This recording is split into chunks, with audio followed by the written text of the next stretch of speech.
Xi Jinping has made it very clear.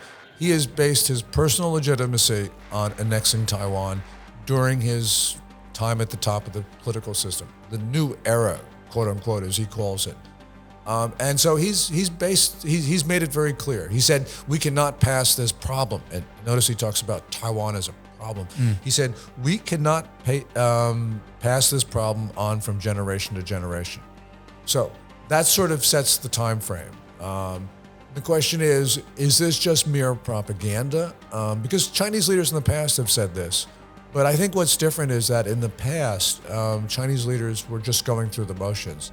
Xi Jinping is not, because we know that he is preparing China for war.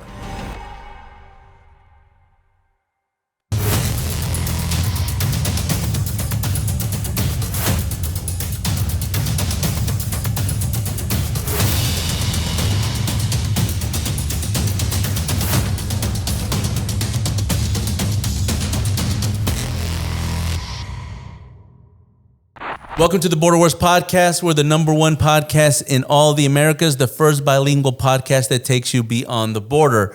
I say we're the #1 podcast not because of me, but because of our guests. And today we have a very, very special guest, someone that I've talked to about getting on the podcast before, but for reasons I will not disclose because they're embarrassing to me, we were not able to. But we got him here today, and his Mr. Gordon Chang. Gordon, how you doing? It's great to have you. Great to see you. It's great, Joseph, and thank you so much. Absolutely. And I, for those that don't know, I don't know when this podcast is going to actually come out, but Gordon is international man of travel. I think he just came back from the Indo-Pacific. Is that right? From Tokyo. It's the first time that that we were outside the U.S. since the pandemic. Well, we go to Canada because that's where my wife's parents really count. Yeah. But that's not really a foreign country.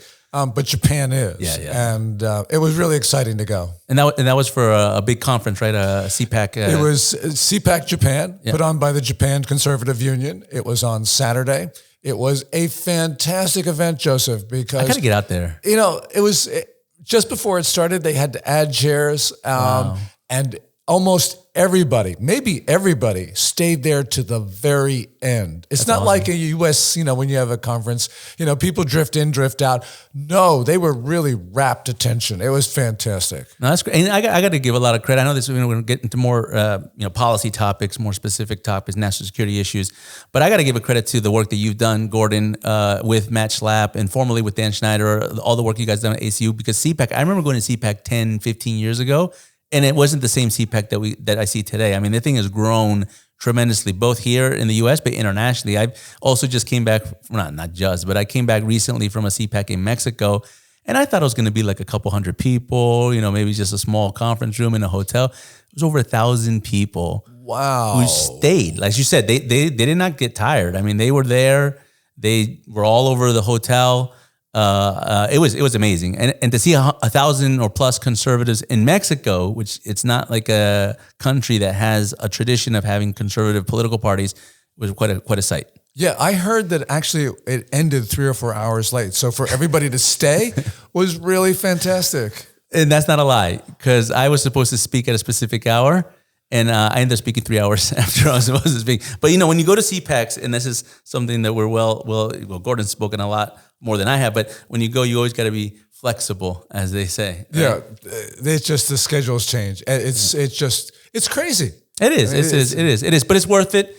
I'm glad you're doing them. I'm glad the work that you guys done, because I think really you, Matt, the core team of CPAC, the core team at the ACU have lifted that up quite a bit. But let's jump into this, because I want to talk about a lot of things. I know you got a hard stop, so we want to basically, we want to jump into the world of Gordon Chang, because I think our audience benefits a lot from hearing you, just as many audience do. But to begin, before I get into the China specific and topic, I want us to know a little bit more about you, a little bit more about how you took this journey to basically become one of the top experts in the U.S. and in the world about talking about China's totalitarian advances throughout the world. How did you come to that topic? Yeah, this was not a sort of planned out journey. Lydia and I went to Shanghai to work in August 1996. Okay. And I can remember like the first couple days we got there, Lydia got on the phone and said, "Mom, China's not communist anymore." And I agreed with her. And I had clients, because I was practicing law. I had clients who'd buzz into Shanghai. You're a lawyer by profession, right? By profession. Yeah. I was practicing tax and financing. financing law. And, I had clients who would come into Shanghai. They'd stay at the Grand Hyatt, which was like one of the most unbelievably visually just striking hotels. And they'd say, China's not communist anymore. But as we lived there, as we worked and traveled around and talked to people and saw things, we saw a very different China. That was a time when, and this was a time when there's a lot of optimism about China. But we sort of understood that there was a very different side to the country. And China's become much darker since then. But I decided that I wanted to write a book about how I viewed China. And so I decided, look, I can practice law, but I've done this for a quarter century by then. And I said, well, I want to go and write a book. I was in high school. You started as an author then, really just started an office for Paul Weiss in Shanghai. And that's another story, but we won't go into that. But I'd always wanted to write a book since high school, and I never had anything to say. And so, but then while I was there, I said, I see things differently. So I'm going to write this book, because if I don't write this book, somebody else will. And if somebody else writes this book, I'll just kick myself. So I thought, this is the time to do it. My daughter decided to go to the London Institute, which was tuition like $1,000 a year. So she wasn't going to, this like $80,000 event a year. And my wife is, she doesn't shop that much. So we didn't have any. Happy wife, happy life. That's right. And there she is. So this was the opportunity to do it. So I wrote a book. And I wrote a type of book where you couldn't really practice law anymore after writing. This is the book I'm thinking about. This is The Coming Collapse of China. Of course. So I couldn't. That was your first book? That was the first book. Wow. Talk about hit a home run on your first go around. Well, not everybody would say that, Joseph. So thank you very much. No, I think, okay, let's, because I think it was ahead of its time, right? It was, the criticism, which is justifiable criticism, it was too far ahead of its time, because I wrote in a book that was released in the summer of 2001 that the Communist Party would fall in 10 years. Yeah. So it was a little bit ahead of its time. But the arguments you made, and I read the book, the arguments that you made in the book showed you the nature of what China was doing, because inevitably communist regimes don't work. We know this over time, but that was at a period of time where China was trying to convince the world that it wasn't communist anymore, right? That it turned that corner into capital markets, capitalism. And so that goes into a question that actually I think my audience particularly wants to understand, because our audience is mostly in Latin America, and in Latin America, China is a major player, but the image and the perception that most Latin Americans have of China is as an economic actor. So the number one question that I get quite a bit in the region is, how does a country that is communist have a capitalist economy? Well, maybe in the turn of the century, it was sort of semi-capitalist, but Xi Jinping, the current leader, is taking China back to what was the Mao Zedong state-dominated economy. He believes state enterprises, state banks should be the core of the economy. He's been undermining private business, both not only foreign private business, but also domestic private business. So just to give you an example, China has some of the most innovative financial tech companies like Ant Group and Tencent, which runs WeChat Pay. Okay. Now, these are really sophisticated platforms, and Beijing has gone after them. And it is undermining the very, what has really been supporting the Chinese economy, which is the private sector. Just to put some context in it. These are purely private enterprises? These are private companies, and they have they're publicly listed, but the state does not want too much power in the private sector.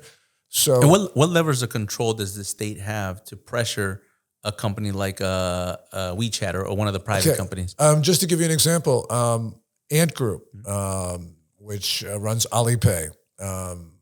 Jack Ma, who founded Alibaba, which is the shopping platform, he also founded Ant Group, and he really built it up. he gave a speech at a Shanghai financial conference where he made some mild criticisms of the Chinese banking system. These are criticisms that Chinese bankers and Chinese central bankers, government officials make all the time. Well, Xi Jinping didn't like it, so they basically disappeared him. Ant Group, which was then scheduled to have the largest initial public offering in the history of the world, 36 hours before it was supposed to go public, they killed it. And so, Ant Group they just kidnapped the founder. They kidnapped the founder, who, by the way, is now living in Japan. Under asylum, or? Jack Ma is there. Not asylum. This is fascinating. The question is, how did he get out of China? And there's speculation that because Xi Jinping has been screwing up the economy, that there are some people who helped Jack Ma leave. Okay. And there's a story that, people expected Jack Ma to try to leave on a private plane. The story is he actually walked onto a commercial flight because they were looking at all the private airports. And so he had obviously some senior officials were protecting him, but he's out. He went, they said, to Paris, but now he's living in Tokyo, according to the Financial Times. He must have flown coach. Baggage class. And it just shows you that there is this concerted attack on private business. But, Ant Group, that's a big company, but there's smaller ones. So, for instance, in July, a private entrepreneur, he was making medical products for the civilian sector. He told me that Communist Party officials came to him and directed him. They didn't ask, they just directed him to start making products for the Chinese military. And he's not the only one that this happened to. There are a lot of private factory owners who've been receiving similar calls. And matter of fact, this entrepreneur told me that the Communist Party is now operating factories which were once owned by private owners, but they abandoned their facilities. They fled China because they didn't want to stick around for Xi Jinping's war. So these are mafia tactics, essentially. Intimidation, bullying, basically, going as far as kidnapping and maybe even assassinating some of the private sector leaders to say, listen, send a message saying, listen, it's either our way or the highway, and the highway is a deadly highway. They haven't assassinated people yet, but, that's clearly the next step. But the point here is that, the Communist Party cadres said to my friend, look, your business is our business. Your money is our money. We let you stay here for a little while and make some cash, but now we're calling the tune. And that is a totalitarian society. This is where they just come in and take what they want. So you can say it's capitalist, but it's not really, because we see the state taking over private business by private business. And also, the state has been buying stock of private companies on public markets. So that's sort of like a renationalization in a sense. And this has been going on for some time, but it's certainly been accelerated under Xi Jinping. So this is really Xi Jinping's China. But let me ask you again, let's go to Hu Jintao's China. Was their embrace of markets a means to an end? Or was it just change in policies and positioning because the government of China changed, and now Xi Jinping's clearly a much more authoritarian, totalitarian leader than the rest? Yeah, that's a great question. Jiang Zemin, who was just died, by the way, or at least they just announced his death. We don't know when he really died. He had this whole notion that the Communist Party had to step back and allow private business to flourish. But they said that this was the primary stage of socialism, which was basically capitalism. But the idea was that this was only going to be temporary. This was while China was able to develop its industry, be able to come stronger. And then after that, they would go to the full communist state. Karl Marx, eventually the state withers away. You've got the proletariat running things. This is paradise. And they actually sort of believe this stuff.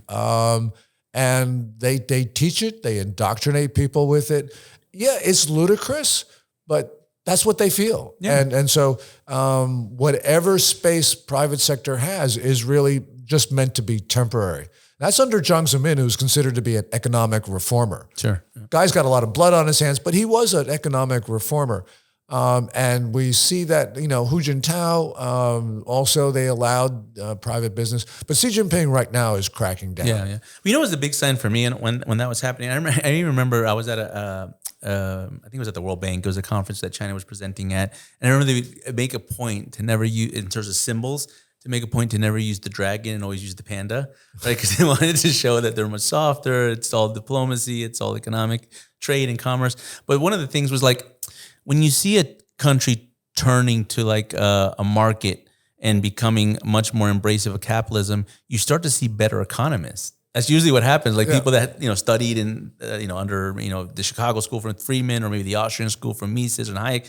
But we didn't see this in China that much. We didn't see great economists coming out of China. Matter of fact, what we saw was a lot of theft that was coming out of China, was stealing intellectual property, stealing ideas, stealing concepts, and then basically wrapping it up in a Chinese product, and then saying this is our new version of capitalism, when really all it is theft. Yeah, it is. And, it's a Marxist economy right now with some space for some private companies. But we don't know how long that's going to last. And especially if Xi Jinping takes China off the cliff, and that's possible for him to do because Mao Zedong is his hero. He reveres him. And Mao did the same thing. Both of them, they've accumulated power, and with their power, they're now moving China in absolutely the wrong direction.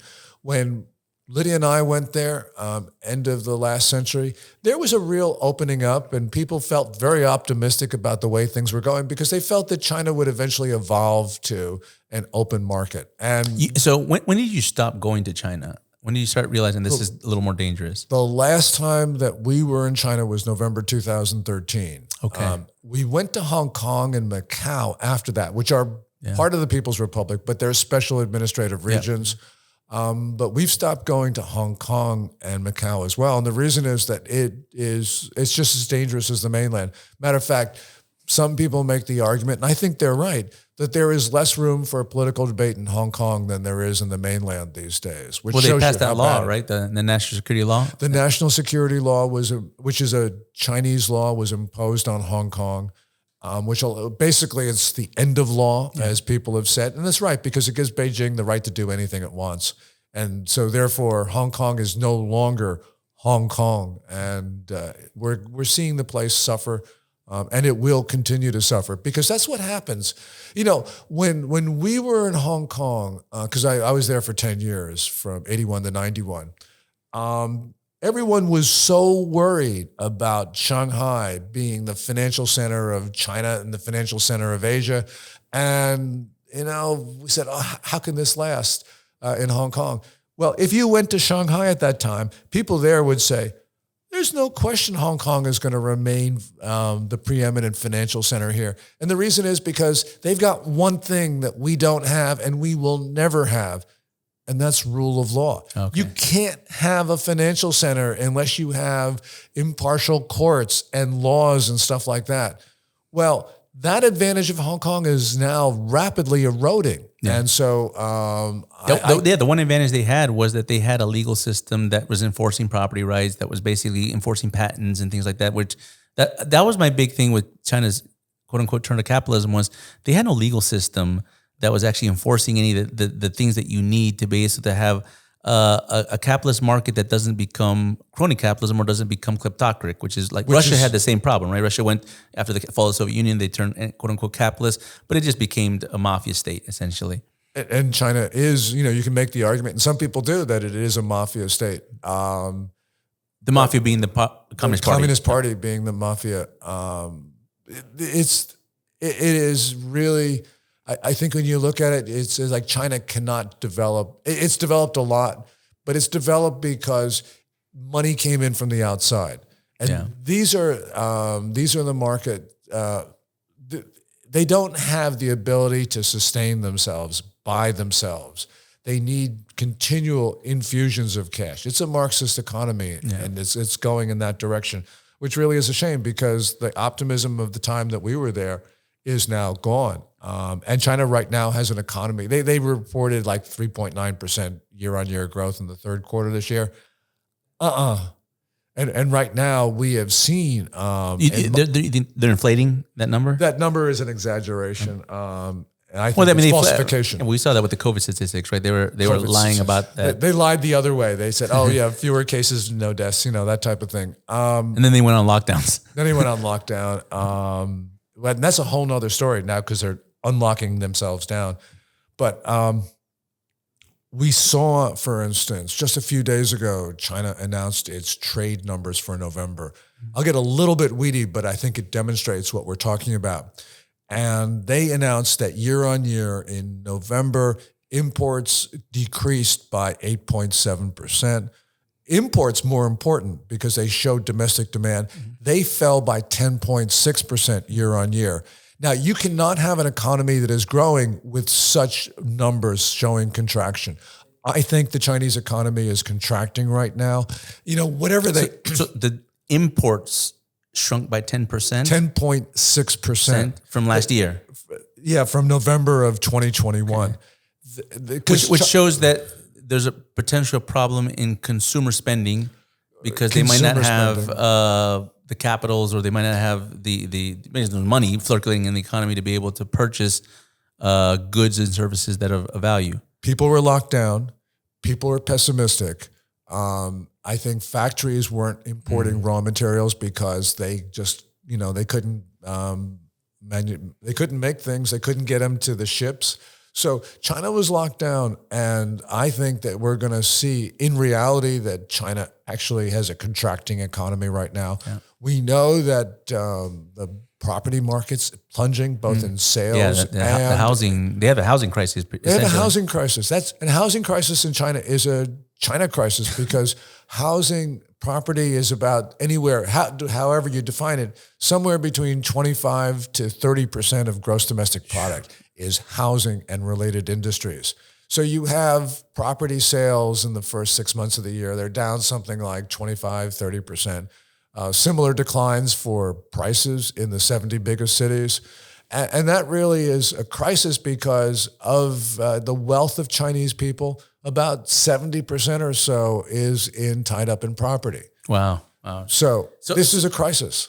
But let me turn to something, because you mentioned Apple. And I've been meaning to ask you this because in the conversations that we've had, I've always been curious because here, people tend to separate domestic issues and international issues. I tend to think it all blends together because we all kind of work in a world that's really interconnected, more so than ever before.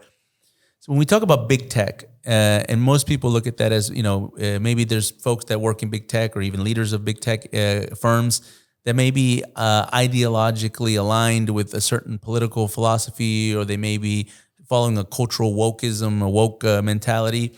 But I said, oh, sure, that's clearly there. I mean, that's, they're in California, Silicon Valley. So, but I said, how much of this is that, and how much of this is that some of these folks are kind of have incentives that align themselves with adversarial nation states, the United States, such as China? I think that came more to the forefront what happened with Apple, with the protests that were taking place and what was been reported about how they turned off their ability to do airdrops and different types of things on the phones because of what? And it wasn't clear to me. Why did they decide to disable some services? What is Apple's gain from doing something like that when they're an American company and they may be woke, but that doesn't mean that they're at least on the surface doesn't mean that they should be supporting a communist party in a foreign country. My guess, Apple, notoriously doesn't say why it does things. My guess, though, is that they were just forced to by Beijing. Back to that mafia. Yeah. And so, on November 9th, without notice, AirDrop was severely limited. That's the app which protesters use because it bypasses the sensors. Yeah. But, this was not the only time that Apple did something like this. So, for instance, they have been taking down VPNs, virtual private networks, from their app store. VPNs are used by people to, as they say, jump over the Great Firewall. The Great Firewall basically separates China from the rest of the world on the internet. And you can sort of access the internet outside of China with a virtual private network. So these VPNs, they disappear from the App Store. So this has been going on for quite some time. I think that that you've got a real problem here, and this is a sort of like a Tim Cook problem. You know, Tim Cook loves to lecture the American people about social justice and other issues, but how come he's not lecturing the Chinese leaders then? No, but I think that you know, I guess we're not going to never know the intentions or the motives of private companies and their leaders because, you know, obviously that's not public or we don't know about that. But I think it goes to the central point of what you've been essentially telling us, which is if you're going to do business in a totalitarian state like China, you're going to play by the rules. That's just how it is, right? I think the Chinese people understand that. That's why they're revolting. But I think the Western companies need to understand that. I mean, if you want to access that great market of, you know, Chinese consumers, you're going to have to play by the rules of the Communist Party because they control the banking system, they control the communication system, they control the internet, Right. They control everything. And essentially, if they want to, they could turn it on a dime and kick you out at any minute. And I think that's the big point. Let's pivot a little bit now because I definitely wanted to talk a little bit about different scenarios that can be playing out. I mean, I think here in Washington particularly, we're always looking at what could be the next trigger in China. Now, the protests are something happening, and we could talk a little about where you think the approach is going to go. But I think everybody's mind here, at least in the national security space in DC, is Taiwan. You know, what does China have on the time horizon for Taiwan? What are the early warning indicators that we should be looking at to see if any type of aggressive actions will be taken on Taiwan? And I think the conversation here, and I was just, you know, on Capitol Hill yesterday, there was a conference, and we spoke a lot about China. And, you know, one of the central points was, and I think one of the themes of many analysts that I heard was it's not a matter if anymore, it's a matter of when. And that when, I guess no one has really a date on the calendar. But what is your take on this, on Taiwan? Like, is that time horizon closing? Is it becoming shorter in terms of when China's going to take potential military action on it? Or how do you see this? Yeah, I see the time horizon shorter. There's a lot here that plays into this. One of them is that Xi Jinping has made it very clear. He has based his personal legitimacy on annexing Taiwan during his time at the top of the political system, the new era, quote unquote, as he calls it. And so he's made it very clear. He said, we cannot pass this problem. And notice he talks about Taiwan as a problem. He said, we cannot pass this problem on from generation to generation. So that sort of sets the time frame. The question is this just mere propaganda? Because Chinese leaders in the past have said this. But I think what's different is that in the past, Chinese leaders were just going through the motions. Xi Jinping is not, because we know that he is preparing China for war. He's doing a number of things. At the 20th National Congress of the Communist Party in October, he picked what people are calling the war cabinet. And he is, I mentioned that story about the entrepreneur. It's clearly, it's not just the biggest military buildup in history, or since Second World War, maybe history. But also he's mobilizing the Chinese civilian population for war. So regardless of what his intent is, he's preparing himself to go to war. And that means we need to take him at his word. He talks about war all the time, Joseph. So we need to take him at his word. And we Americans are not. Well, let's dive into that because, you know, for those of us that are in the defense space, we understand that China has a strategy on warfare that's not conventional in its nature. It's not like the kind of World War II scenarios that we saw back in the 20th century. It's a very much of a hybrid war, an asymmetric war, but it also has conventional aspects of into high grade and high tech weaponry. But it also uses information. It also uses networks. I mean, it's pretty much all encompassing. Talk to us about this unrestricted warfare strategy that China has that was revealed to Americans more than 20 years ago through two colonels that basically decided to give this information to the Defense Intelligence Agency that later became a book, and you know it's out there now. Yeah, the book is Unrestricted Warfare. It's 1999 by then two Chinese Air Force colonels. And basically it says, you know, you can summarize that book into like 1-2 sentences, is that China can do anything. You know, and we'll use anything. It would use anything. For instance, it talks about, well, there are various types of warfares, and we, China, can do these in any combination. So it doesn't matter what their treaty obligations are. They just ignore all that. And so give you an example of unrestricted warfare. or two of them. Fentanyl. Yeah. China makes most of the world's fentanyl, and it comes into the United States through, basically these days, the undefended southern border. We talk about the Chinese fentanyl gangs. That's really misleading. And the reason is that Communist Party runs a near total surveillance state, maybe a total surveillance state by now. They've got, some people say they've got 620 million surveillance cameras in China. Some people say, oh, no, it's only 520.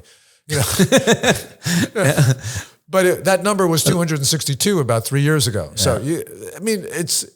It reminds me of one time I was in Honduras, and it used to be called the murder capital of the world because San Pedro Sula, one of the cities on the coast, had the highest murder rates per 100,000 population. And I remember I had a meeting with the mayor of that country at that time, that city at that time, and he said, "No, what you have to understand, they inflate those statistics. It's about the number was about 110 murders per 100,000 inhabitants." He goes, "No, that's really about 95." It's like, okay, it's still pretty high. So. It's still pretty high. So China runs a total surveillance state. That means these fentanyl gangs, they're large, they're well organized, they're international in scope.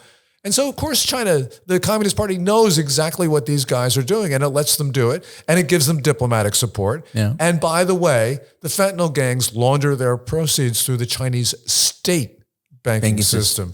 So this is drug warfare. This is unconventional. And the Chinese-owned Tik Tok glorifies drug use. So really what they're doing is they're killing Americans. So last year, people will argue about the number, but it's 77,000, maybe 78,000 Americans who died from overdoses from illegal Chinese fentanyl. So yeah, the fentanyl issue is, I think, particularly telling because the writing was on the wall with that for many, many, many years. And I remember they used to come in through the post office in the U.S. Remember those little packages that were coming from China? They would think they were a pharmaceutical, and they turned out to be some like fake lab in some fake province in China. And they were building addictions through the opioids at first, and then later they started putting more fentanyl in it, which can be deadly because 2 milligrams of fentanyl could, essentially, depending on the person, could eventually kill them.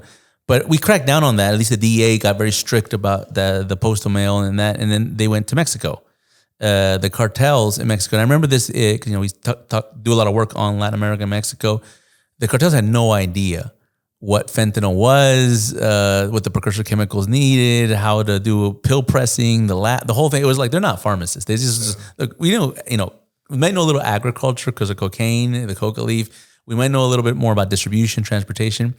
So they didn't really understand this that well. And I think a lot of that, what happened was they tried to essentially build their own pharmaceutical labs to build the precursor chemicals, the pill pressing basically, but they would put they didn't realize how powerful, how potent this synthetic is, and they would put too heavy of a dose and killed pretty much their customer base.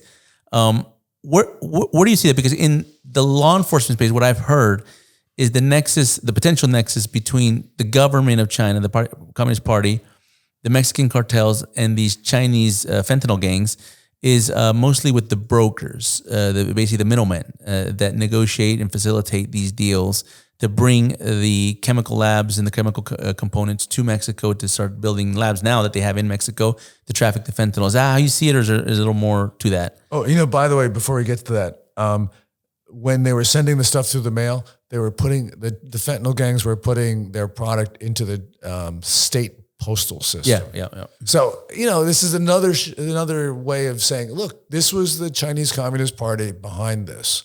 And as you point out, we cracked down on that. So they found, and stuff used to come through Vancouver. Yeah. And we cracked down on that. So then they decided to go into Mexico, and they established the relationships with the cartels. And as you say, the cartels, they buy the precursor from China.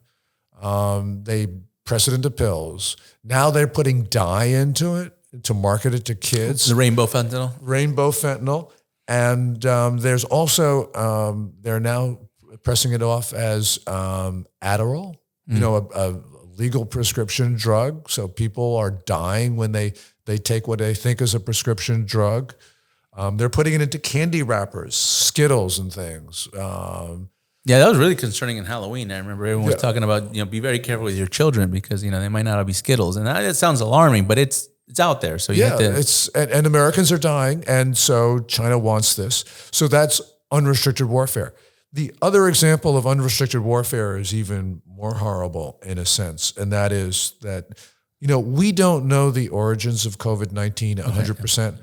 I think it was engineered in a lab, but I don't know that 100%. But I do know something 100%, and that is that Xi Jinping, when this disease got out into Chinese society, deliberately spread it beyond China's borders. So for weeks. And lied about it. And this is, that's the two things. One of them was they lied about it. In starting December 2019, going into January 2020, and even beyond, they lied about the transmissibility of this disease. They told the world it was not. They said, oh, don't worry. And they actually, for instance, on January 3, 2020, the head of their CDC talked to the head of our CDC, and the Chinese said, no, this is not contagious. Don't worry about it. You don't have to take precautions. So they lied about it. And then they started locking down their own country in late January 2020. But at the same time, they were pressuring other countries, especially the United States, to take arrivals from China without travel restrictions and quarantines. Now, they did some other stuff, but those two things show there's a deliberate attempt to spread this disease beyond China's borders. And as we talk, we're basically 1,083,000 Americans have died from this disease, according to the Johns Hopkins Coronavirus Resource Center. So I look at that and 6.6 million people around the world outside China. You look at that and you say, that would have never happened. This is a disease that should never have spread from the central part of China. 6.6 million people outside China, 1.1 million Americans. Using that with the concept of unrestricted warfare, That's unrestricted warfare. What would be the objective of this? Weaken the United States. Okay. The Communist Party views the United States as its enemy. Now, it's not because of anything that we say or we do or any policy we have. You have an insecure political system, which is now more insecure than normal. It is worries about the inspirational impact that American values and form of governance have on the Chinese people. And they feel that they cannot survive as long as the United States exists. So their intention is to destroy America. No, I agree with you. It's clear to me that China had looked as an enemy, essentially, and as an obstacle as well. As an obstacle and an enemy. And what I'll go, and then you correct me if I'm wrong on this, but this is kind of how I looked at the COVID. I agree with, because to me the debate about the origin is important for investigative purposes, important for many reasons. But, if we can't get to that, because it's going to be hard to do it without being able to go to China, and obviously China's not going to allow anyone that they don't trust to be able to go in there. But irregardless of whether how it started, they definitely deceived the world about how it spread, and that was very damaging to the economies mostly of most countries. I always use the example of Latin America as the region I look at the most, because Latin America is arguably the hardest hit economically by the pandemic, because they were the last region to get infected physically by the virus, but they heard about the virus like everybody else did right at the beginning. So what hit Latin America before the actual virus did was the fear. So Latin Americans were deathly afraid of this virus. Many countries locked down before they even had 5 infections in the countries, and many of them stayed locked down for months, sometimes even close to a year or more, which impacted their economies. So I always looked at it as, if this, within the concept of unrestricted warfare, the end state of this would be, if you want to be economically powerful, right, you have 2 ways to do that, essentially. You can either grow, or you can make sure everyone else suppresses, goes down. Yeah. And that's what the effect of this COVID was, because, what global GDPs, I think, dropped 7-8%. In Latin America, it dropped 9 to 10%. You basically evaporated 10 years of economic growth in many countries around the world in 1 year because of COVID. And all of a sudden, China, which was already doing poorly economically and is still doing poorly today, but had signs of that pre-COVID, right? With the trade war, they had signs of them be going in an economic downturn. So you know what? Well, everyone will go down with us. And so, it's hard, but I could see it from that lens. Is that tracking in terms of how you're looking at this as well? The Chinese communists have borrowed a Soviet concept called comprehensive national power. And CNP is called ranks the power of countries. And China, of course, wants to be number one. I have no problem with a country wanting to be number one. Every country should want to be number one. But there's two ways to get it, and you just described it. You strengthen yourself, that's fine. Or you weaken everybody else, and that's not fine. And that's what China did with COVID-19. They figured, we got hit, we are going to hit everybody else. And that's exactly what they did. So that's warfare. And that's more than 1 million Americans have been killed. And we should be looking at that in the same lens that the communist Chinese do. And we should be saying, yeah, you murdered 1.1 million Americans. That's kind of amazing to me that no one's holding their feet to the fire on this. Like I think everyone can, regardless of political orientation, can agree that they deceived people. I mean, disinformation was, not only was it aggressive, it was outlandish on the claims that they were making. I remember Chinese diplomats that were supposed to be very diplomatic were basically putting conspiracy theories all over the internet and on social media, accusing the United States that this is created by the United States, that there's some type of big conspiracy for the United States to basically go attack China and blame China. So I feel like in that sense, we all kind of understand that. And in some countries, obviously, have a hard time saying it, but I think they understand it. But no one's actually doing anything about that. No one's actually doing anything about it to actually have China at least, pay some type of consequence, whether it's in the international community, whether it's through economics but I do think markets are starting to understand it. Markets are starting to understand because they're like, okay, put all the politics aside. We need to take our manufacturing out of China because that's not secure. Absolutely. And talk to us a little about that because you've seen probably many companies leaving China. Is that still happening? Is that accelerating? Is that permanent? That is accelerating. And, one of the areas that are benefiting is the border areas in Mexico because they've got these special companies. Mm-hmm. And so there is this migration across the Pacific. On your earlier points about no one's holding their feet to the fire, nobody's imposing costs on China for doing this. And the reason is we've got to impose those costs. And the reason is Xi Jinping can look out and say, I just killed 1.1 million Americans and I have not suffered anything. And this is important because the Chinese military, they talk in public about the new type of biological warfare of, quote, specific ethnic genetic attacks. In other words, pathogens that will leave the Chinese immune but kill everybody else. And these guys are working on it, which means that the next disease from China could be a civilization killer. Yeah. And so we need to impose those costs to establish deterrence. So Xi Jinping will say, I can't spread the next disease. Right now, he's free to do that. And so we have got to rethink our relations with China. But, one thing that's come out of this is that in the early months of the pandemic, specifically January 2020, China actually threatened to cut off the export of active pharmaceutical ingredients to the United States. They said that they were going to throw us into a, quote, mighty sea of coronavirus. That illustrated and very clear the maliciousness and the viciousness of the Chinese system. One thing that's happened is that COVID-19 has actually started or accelerated deglobalization. Yeah. And because what it did was it lessened the connectivity of countries, of companies, and of people. That's from Larry Fink. Yeah. And so China's going to reap this on the back end because they are the primary beneficiaries of globalization. They will be the primary victims of deglobalization. And we do see these factories leaving China, including Apple. Apple right now, because of problems there, they've been getting their iPad production, part of it, into Vietnam. They now realize that they've got to move even more iPhone production in India. They got an iPhone factory in India, but that's for the Indian market. They're now thinking we must make in India for non-Indian markets.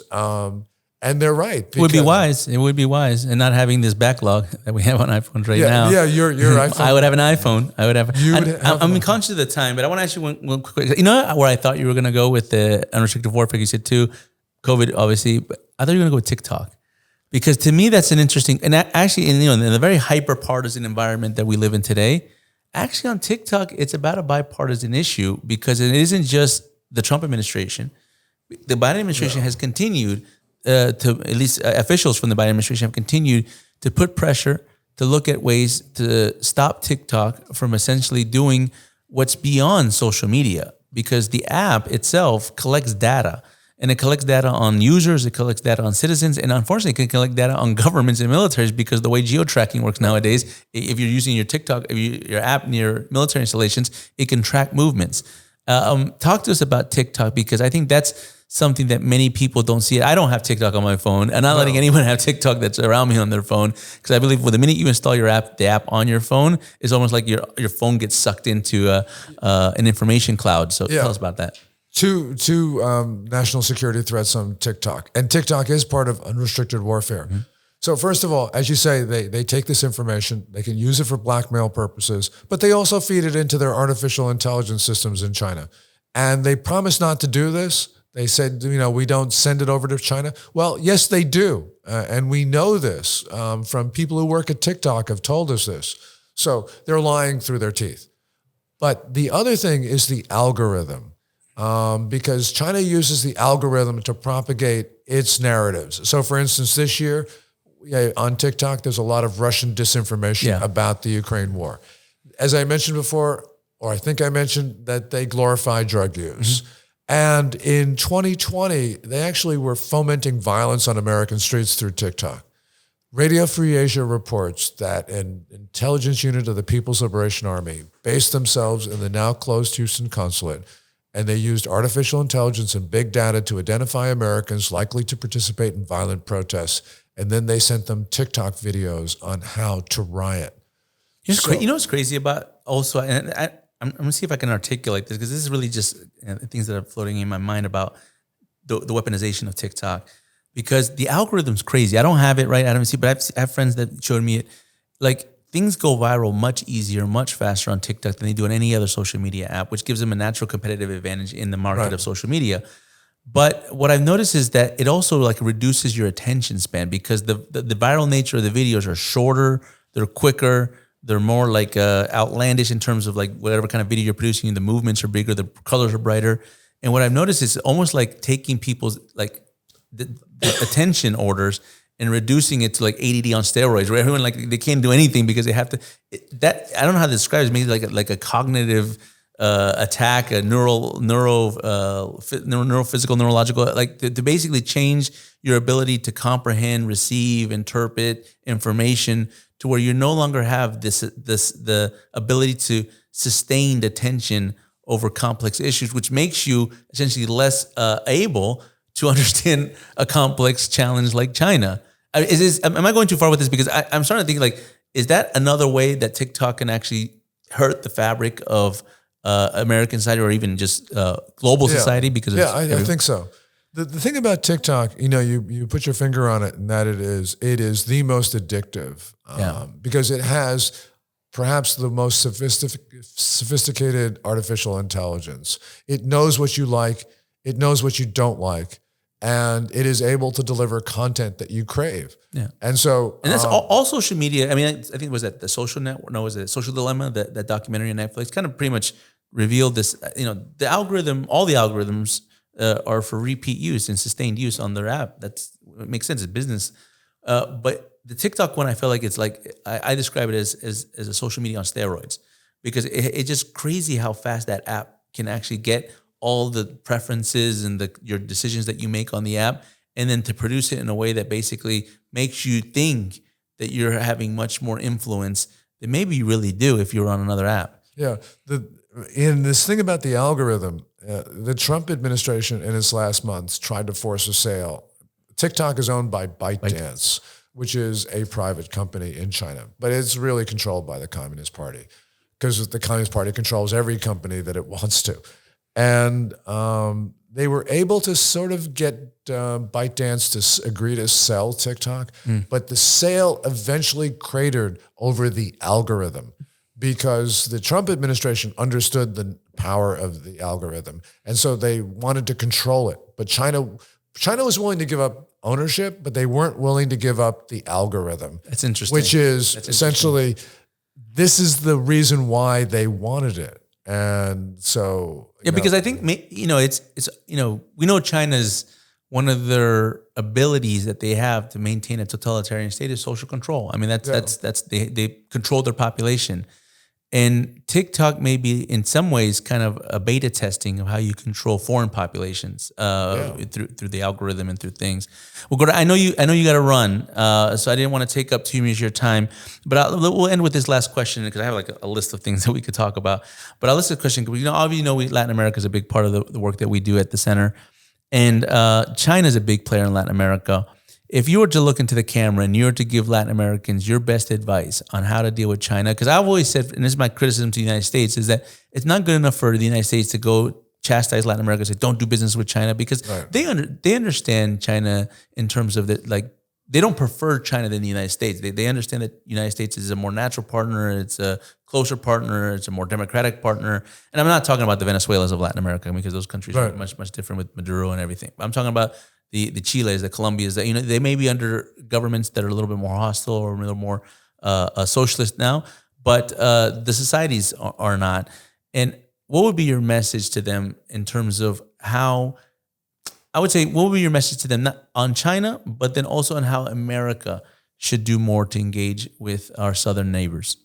Well, a couple things. First of all, I think that all countries, the United States, countries in Latin America, Caribbean, should just demand reciprocity from China. So we were talking about TikTok. TikTok does not allow American apps in China. So why do we allow Chinese apps in our country? So demand reciprocity. In the United States, we're very involved in all over the world, except some places which are really critical, like our own hemisphere. Really close. I mean, and this is just wrong. I mean, Americans should place priority on those. There's two regions where we just totally ignore, which are our neighbors. One of them is Latin American, Caribbean, and the other is the Pacific. Yeah. And we just sort of... People forget that the other side of the Pacific is the Americas, right? It doesn't just end at Hawaii. Like, you got to go all the way. And actually, just to make a point on that, we didn't talk about Taiwan, and we'll probably have you back another time. We'll talk all about Taiwan, because I've said the early warning indicators that China experts or China observers should look at is how the port infrastructure is developing on the Pacific side of Latin America. Because once, the theory of once Taiwan falls, the chain of islands fall and they get access to the Philippine Sea and then they're in the Pacific, well, they're going to need a destination. They're going to need a place to port once they get to the other side. So there's 40 infrastructure projects that China has in Latin America by state-owned enterprises. And of those 40 infrastructure projects, some of them are huge mega ports, such as the one in Peru, such as the one in Mexico, that are ostensibly there to hold cargo, but can also hold aircraft carriers, because that's the way the system works. So they're too big for commercial purposes. You have, I just give you one example that I always think about. In Freeport in the Bahamas, China is building a $3.4 billion container port. And the idea was, well, with the expansion of the Panama Canal, we need container ports in the region. Maybe, but I don't think so. Can't bring enough iPhones to the Bahamas for that, I'll tell you that much. So what's going to happen will be, this is totally uneconomic, as is another container port, or another port in the Bahamas in the Baco Islands. And so China's, it's going to go belly up, and Beijing is going to repossess it, and it's going to become a Chinese military base, which is 87 miles east of Palm Beach. Yep. That's the direction we're going. We're going to end with that note. Gordon, I could talk to you for hours. It's always a pleasure. It's a privilege to be able to talk to you. I feel like it's a privilege for me, and I'd love to do this again. Awesome. We'll have Gordon on again. Let's do this. If you give me 1,000 likes on this video, because I have a list of topics that I didn't even touch on. If you give us 1,000 likes on this video, I will find a way to get Gordon to come either here in DC, or maybe we'll go. We see each other in Dallas and Florida, so maybe we'll see each other in another state. But we'll have Gordon again on the podcast. So if you're new to the podcast, be sure to like this video. Be sure to share it with your friends. And if you haven't subscribed to our YouTube channel, be sure to subscribe to the Border Wars podcast, the Center for Secure Free Society. Gordon Gordon says he's not that good at social media, but I think he's very good at social media, because he always pops up on my feed. So, and I think it's mainly Twitter. You want to give us your Twitter handle? It's Gordon G. Chang, GordonG Chang. Awesome. So follow everybody. If we're going to put the Gordon's Twitter handle and a link to some of his most recent articles in the show description notes. Be sure to follow Gordon Chang. If you want to learn about China, as you can tell, there's a wealth of knowledge. And be sure to subscribe to Border War Podcast, and we'll see you at the next episode. Subscribe to the Border Wars Podcast and visit our website at securefreesociety.org. See you in the next episode.